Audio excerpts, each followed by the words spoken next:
Welcome inside the WMAR Vault. I'm Jamie Costello. Here at WMAR, we've been celebrating 75 years on the air.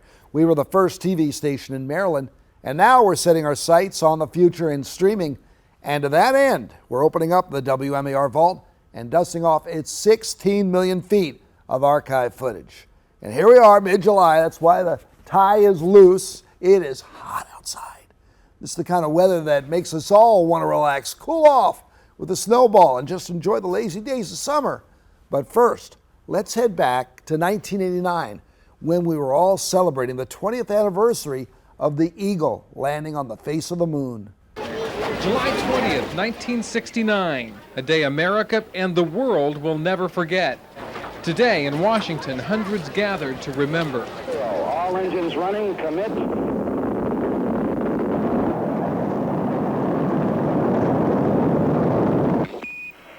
The image is so powerful, the achievement is so great, that we remember what we were doing and where we were at the precise moment when the world held its breath. Roger, how does it look? Eagle has wings. Roger. Barbara and our daughter Dorothy were with me in our red brick house right here on the outskirts of Washington. 100 feet, 3.5 down, 9 forward. I was living in New York, out on Long Island. In Winter Haven, Florida. Contact light. Okay, engine stop. In India. In Japan. Tranquility Base here. The Eagle has landed. And for a brief moment in time, people of the world were linked by this live transmission from the moon. It's one small step for man, one giant leap for mankind. When you reach something, some planet or somewhere, then you feel that the humanity is progressing. Actually, it all began back on May 21st, 1961, inside the Capitol building, with the inspiring words of the President of the United States. I believe that this nation should commit itself to achieving the goal before this decade is out of landing a man on the moon and returning him safely to the earth. Today, 20 years later, another president, a new challenge. I'm proposing a long-range continuing commitment. First, for the coming decade, for the 1990s, space station freedom, our critical next step in all our space endeavors, and next, for the new century, back to the moon, back to the future, and this time, back to stay. In Washington, Randy Page, Channel 2 News.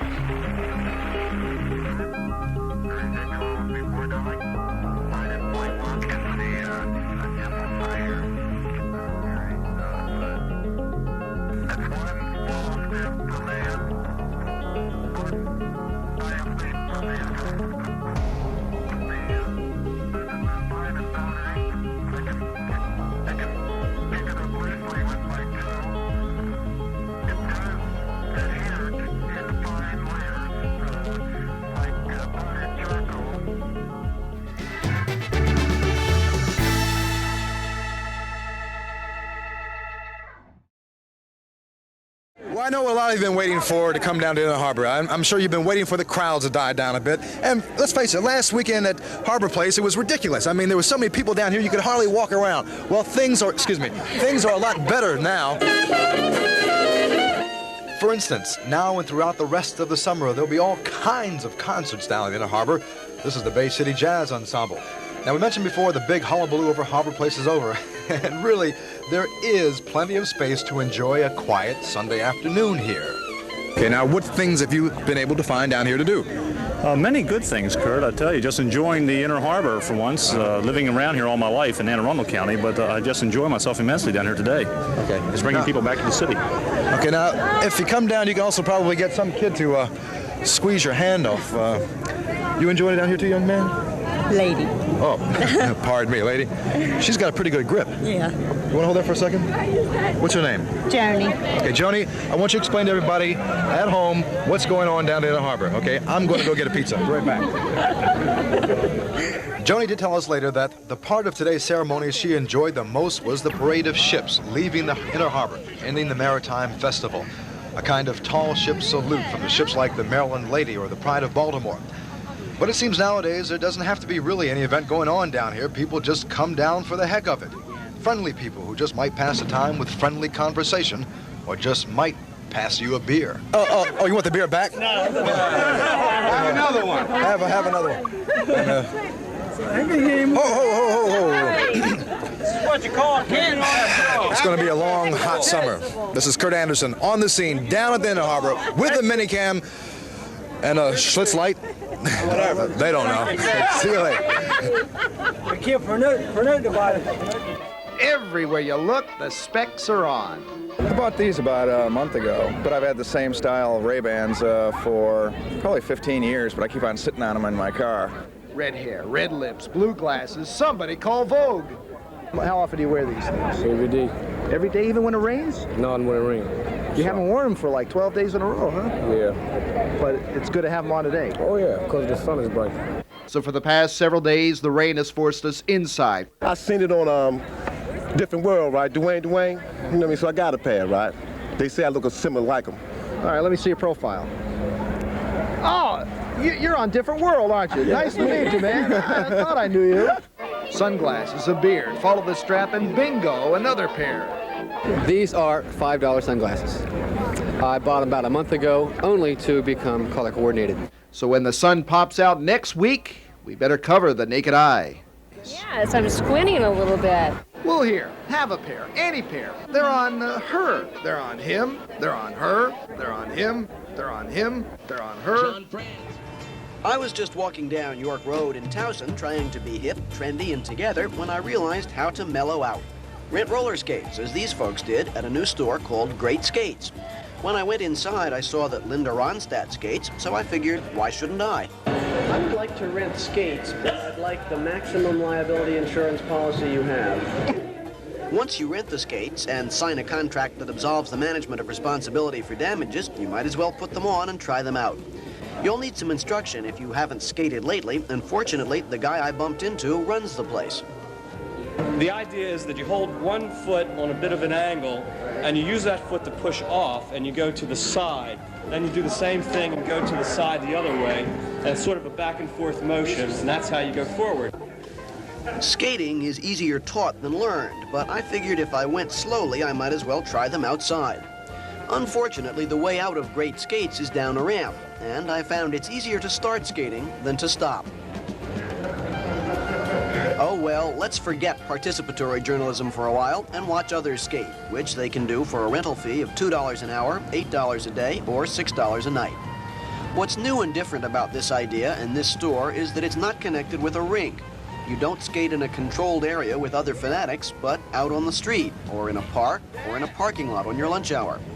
Naturally, this is a trifle risky, but the people who tried it seem to like it. Because it's fun and it's good exercise. Nice weather. It could be nice weather without skates, though. Why do you skate? It's a good time to exercise. It's great. I don't know, it's just fun. It's a nice sport, whatever. It's just really fun. I like it.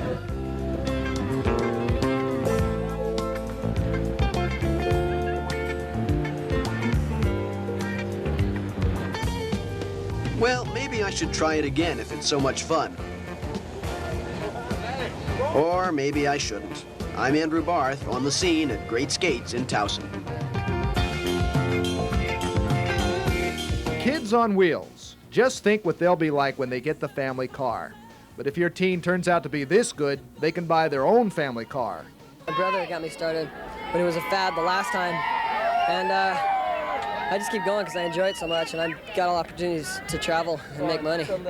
Meet 16-year-old Tony Hawk. He is considered to be the nation's best skateboarder. Last year, Hawk made $100,000 on the professional skateboarding circuit. The circuit came to Baltimore this summer and was sponsored by White Marsh Mall's Reach the Beach store. Kids line the skate route to catch a glimpse of their heroes. And if there is a stereotypical skater, it's this. He's probably about 14, and he likes to be different and maybe a little bit rebellious. But what makes an East Coast kid plunk down $1.50 for one of these skateboards instantly becoming Californianized? Andy Cohen has the answer, right, Andy? The kids are all interested in California. They're interested in the bikini-clad women. They're interested in no working and no responsibilities, wearing shorts and T-shirts all the time. and skating up and down the streets and surfing up and down the beaches of California. To them, that's what life is all about. And when you're 15 and 16 years old, what's a better dream than that?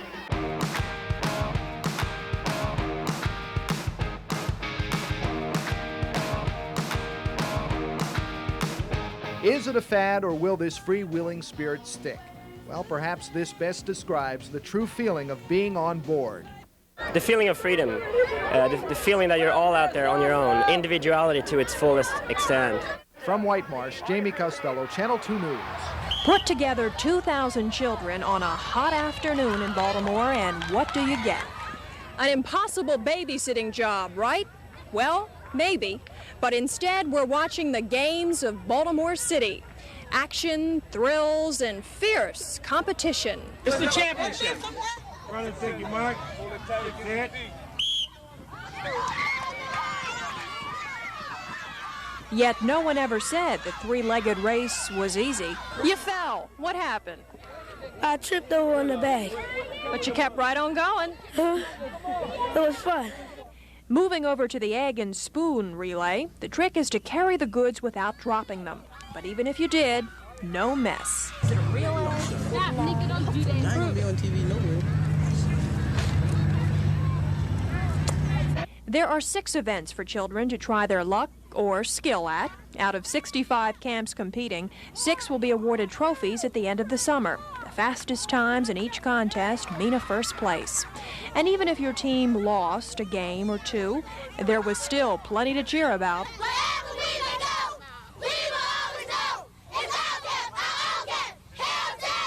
And what about the tired camp counselor? I'll probably sleep well tonight, yeah.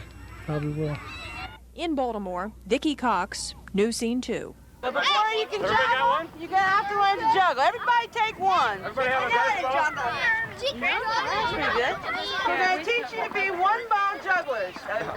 Now, this is important because you got to be able to do 1 before you can do 2 and 3 and all that. Now, what you're going to do is, with great skill and dexterity, you're going to throw the ball from your right hand to your left hand. Now, before you do it, wait. You want to kind of pop it back and forth a little bit. And it should be a little above your head. And nice and even. Oh, yeah, now you're all one-ball jugglers, yeah! Okay, now this is the real secret to juggling right here, is 2 balls. The object of this is take the ball in your right hand and throw it in the air. And just when it starts to come down, you know, when it's about to come down, you're going to take the ball in your left hand and throw in the air. So it's going to go like this. Throw, throw, catch, catch. Throw, throw, catch, catch. Oh, there's some real good people here. Go ahead and do it for me.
Something I've heard people talking about for years. Just how hot is the pavement? Well, it's just after 4 o'clock. The sun keeps breaking in and out of the clouds. Temperature on our thermometer here is running up to around 112 degrees on the pavement. Let's see if that's hot enough to fry an egg on the pavement.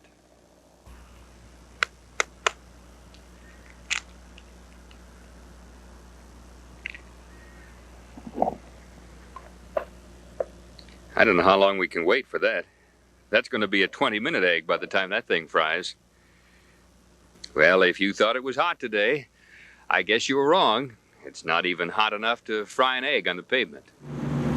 When's the last time you were able to say, I said it today just by going to an ice factory. It must be the coolest place in town. If you think ice is nice, you'd like it here, where each cube weighs 300 pounds and the working conditions include room temperature of 28 degrees. The common measure for selling ice to individuals is the 25-pound block, which costs $1. And the heat wave of this past week has made business better than ever. They sell 120 tons every 24 hours. First, they have to freeze it, 12 blocks at a time. When they're frozen in about 36 hours, the process is to pull them out of the tanks, move them down with the crane to the dump area, free them up, dump them, and send them through into the scoring area. You free them up by putting them in warmer water? Warmer water and circulating it around them so that the cans separate from the ice. Then that crane picks them up out of the water and tips them over? Tips them over and dumps the cakes, and then the cakes are moved by chain conveyor through a doorway to a scoring area. They're either stood up plain or stood up and scored, and that's the process. The scoring helps chop the ice into more manageable pieces. A block may take 2 days to melt, and it's used by everyone from concrete firms to keep the mix from setting too fast, to fish and produce concerns to retard spoilage. But a man buying only one cake had the simplest hope in mind. Oh, keep cool. Put your soda, the water and stuff on. Keep cool. Yeah, it's so hot. You got to do something. And two picnickers had the best possible uses in mind for their blocks. So it's going to cool our beer. I'm Andrew Barth on the scene at the Baltimore American Ice Company. Clint Eastwood, how many snowballs have you had this week? 11. 2 hands that rock the cup, 2 seconds of ice, 5 slams on the counter, pat, and push. I still don't want to tell you exactly what I do with my snowball. Everybody has a secret recipe for knocking our collective snowball socks off. But here is the biggest secret of all. 80% of all the snowballs made right here in Baltimore start rolling off the shelves of the Cold Kiss Company. All the flavors are mixed in this room by 3 employees who work for the Gapsis brothers, lifelong snowballers who own the one-stop shop Snowball Palace. Gee, Clint, at least you could wait for the ice. This is definitely a taste-of-mouth business. If you come around, then you'll know. You know, we had a caveman to come around, and he tasted one, and he told a lot of his friends. I have a lot of customers. $300 and you could be in business. All you need is a machine, ice, cups, and a spoon. Jamie Costello, News Channel 2. Earlier today, you could have cooled off by staying inside, like in a shopping mall, or riding the metro all day long, or staying poolside. Well, even though the temperature has dipped from scalding to just plain hot, your toughest chore will be trying to keep cool enough to fall asleep tonight. It's not easy with a fan. I'm telling you, we just sit outside till about 1, 2 o'clock until it cool off. Then we go in the house and try to cool off. And ladies, it's kind of late out here. Is this a late night snowball here? Yeah, right, yeah. It's a daily habit. It's a daily habit, right. Especially when it's 100 degrees outside, right? How are you managing so far? Fine. You are? Fine, just hot. Give us some tips. When you go home tonight, when you're going to be able to sleep, how do you sleep at home with these conditions the way they are? With the air conditioner on. You need to go under the ground for it to stay cool. It's so hot you can't sleep. So, you know, it's best to sit out on the porch and look at some TV. The question of the evening is, do you want it this way or this way? Maybe if we shovel a couple of piles of this into our beds tonight, we'll have a better sleep and feel refreshed for another 9 to 5-er tomorrow. Jamie Costello, Channel 2 News, Nightside. It has been beating down on us all day long to the tune of 100 plus degrees, and it looks like it's going to do the same to us tomorrow. It's caused a lot of problems today, not the least of which is a water problem. More than 120 fire hydrants have been opened around the city today. Kids and adults who don't have a place to swim, who don't have a shady grove of trees to cool off under, resort to opening a hydrant for relief. It does cool people off, but it can make other people very unhappy. If there are a number of hydrants open in the same area, we would have to shut some of them down before we perform our operations. The main problem that it creates is for the neighbors themselves. We've experienced calls where the occupants of the nearby dwellings have muddy water, it's cloudy, rusty. It also could create problems with flooding basements, It's also kind of dangerous. Yes, it's kind of dangerous for children playing in streets. I think it was an incident last year where a child was run over by a truck. You've got the great pressure on the hydrant itself that could injure children. And it undermines streets, so it's not really a safe thing to do. This is the dispatcher at the city water department. She was submerged tonight under a deluge of open hydrant calls. No relief for her and her crews, who must go and turn the hydrants off. But there was some relief for inner city people tonight, water coming from a different source, the sky. A light shower came early this evening, but it was not enough to wash away the memory of the hottest day of the year.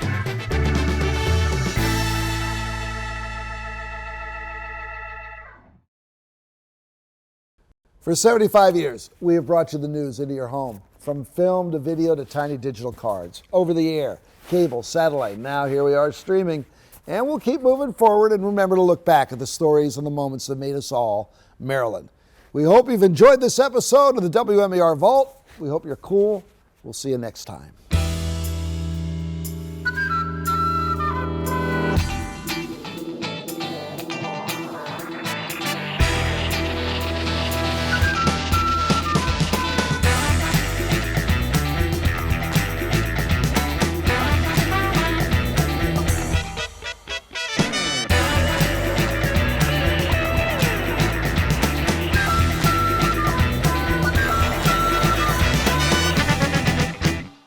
Hey, it's Jamie Costello. If you just enjoyed this episode of The Vault, you can check out more episodes by clicking on this box down here. And while you're at it, go ahead and hit that circle, and that'll subscribe you to WMAR 2 News for great content every single day.